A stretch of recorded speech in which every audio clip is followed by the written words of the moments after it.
வணக்கம். மழைக்காடுகள்லாம் வந்து போர்வெல் கிணறு தோண்டிலாம் தண்ணியே வராது.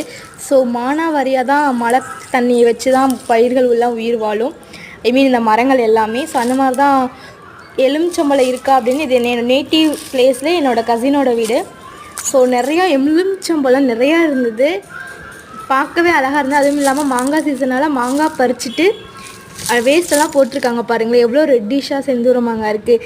தண்ணி விட்டால் கூட இந்த அளவுக்கு ரெட்டிஷாக இருக்காது, எவ்வளோ பழுத்திருக்குன்னு பாருங்கள். இது ஃபுல்லாமே தண்ணி இல்லாமல் மழையை மட்டுமே வச்சு வரக்கூடிய எல்லாமே. இந்த மாதிரி பிளேஸ்க்கு என்னைக்காவது விசிட் பண்ணால் நல்லாயிருக்கும். இந்த வீடியோ பிடிச்சா லைக் பண்ணால் மறக்காம சப்ஸ்கிரைப் பண்ணுங்கள். தேங்க்யூ.